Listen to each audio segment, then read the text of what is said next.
Good day today. Today I'm going to be adding this Edelbrock heat insulator,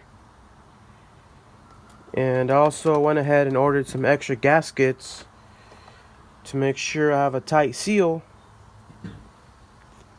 and prevent vacuum leaks, or else your engine will run pretty bad. So the reason I'm adding this is because I want to eliminate the hard starting after your engine is warmed up. If you go drive your car to the gym, you come out and you try to start it and it's pretty hard to start, it's probably because your carburetor is too hot or your fuel line. So you want to keep the carburetor as cold as you can in order for it to run better. The fuel won't boil in the carb, and yeah, it'll just start a lot easier. Because I see a lot of guys, with their classics, and they try to start them after they're warmed up, and they're just cranking and cranking. So here we go. I'm gonna show you guys how I'm gonna add this. I think it's like 30 bucks. Super easy, and it'll be a really good little add-on. So here we go. Okay, hopefully you guys can see this pretty good. So first things first is I'm gonna take out this air cleaner here. Get it out of the way.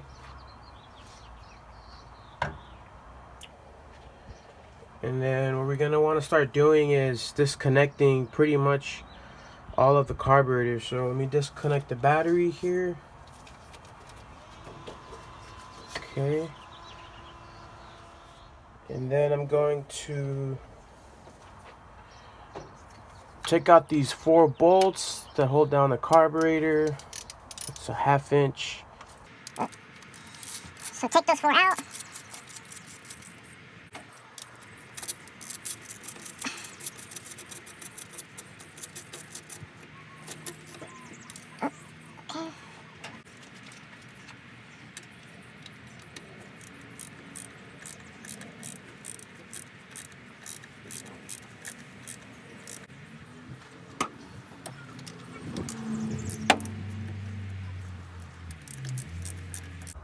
Okay, now we're gonna take the fuel line out.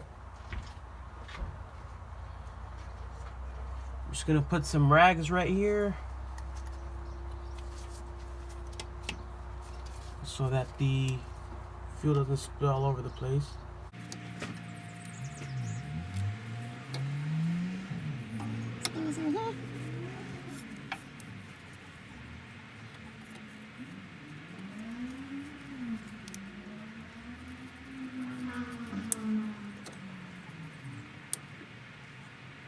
Okay. And then you just start disconnecting stuff. The wires to the carb. This is a 500 CFM. Vacuum line. And then you get a screwdriver. There you go. Okay. Looking good. Last step is a linkage. There you go. Take this out.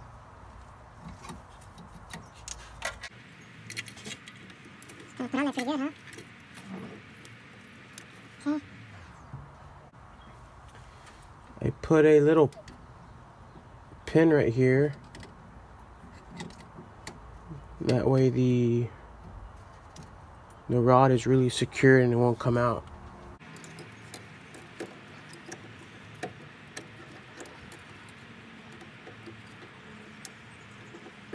There you go.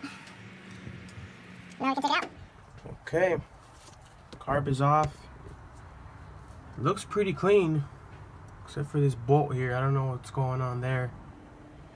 Might be a little bit of fuel spilling, or maybe I need to torque down that bolt. But now we're gonna add the spacer. So I checked the bolts on the intake manifold, and they're actually pretty loose. That one's loose. This one's probably loose too. So I'm gonna retorque them. Yeah, they're loose. I'm gonna retorque them and then put the gasket and put the carb back, and that should be it. Okay. And so there's a specific torque sequence that I have to follow. I'm gonna torque these to 20 foot-pounds. So here we go.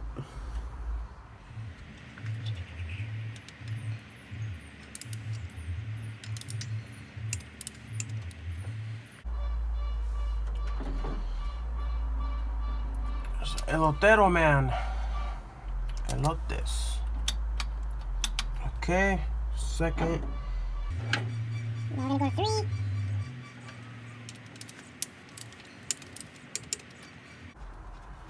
Okay. Clean it up with a little bit of brake cleaner. See if we can.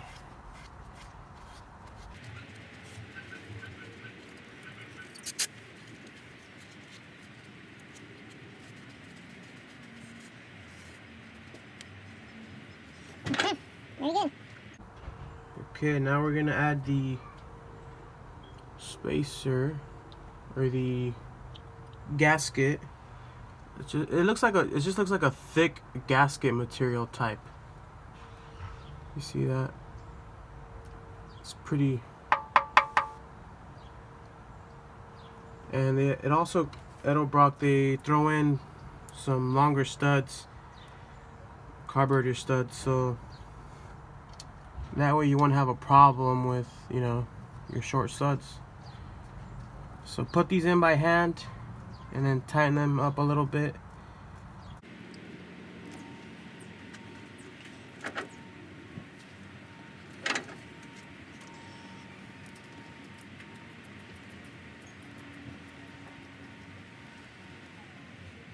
Make sure you don't get anything stuck down there. So I'm actually gonna reuse the old, well actually it's not that old, it's pretty new, the gasket on the carburetor. So right now it's under the carburetor, and then I'm gonna add another gasket on the intake itself. That way I'm sure that it will seal. This is the piece. You just put it on. Don't think it matters which side. They're both the same, although this one's a little shinier. This one's a little bit rougher, so I'm gonna put the rougher side on the bottom. And it has like metal holes here, so it, you know, it's pretty good. There you go. The spacer is in. We're gonna go ahead and bring our carburetor, set it down just like so, and then we're gonna torque down the bolts back on. And as you can see, the studs, longer studs are, even the longer studs look a little bit short, so, but they should be fine. So that's why they include the studs, which is really cool. One thing I forgot to mention is when you put the longer studs, grab a set of vice grips and just tighten them down. That way they don't come loose when you put the screws on. You put the bolts. Start putting the fuel line back. I'll move this action lead to make it easier in the future. There we go. Oh. Okay, that's good. Let's connect this wire back. And then the positive back. There you go. And last thing is the linkage. Oh, forgot the AGR here. I believe that's what it is.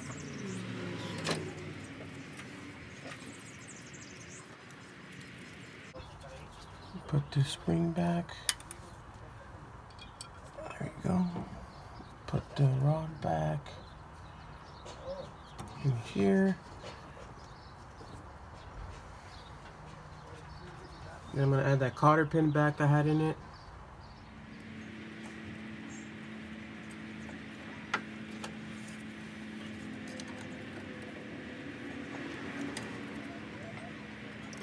Okay, there you go. The last piece. And we're done. Let's start it up.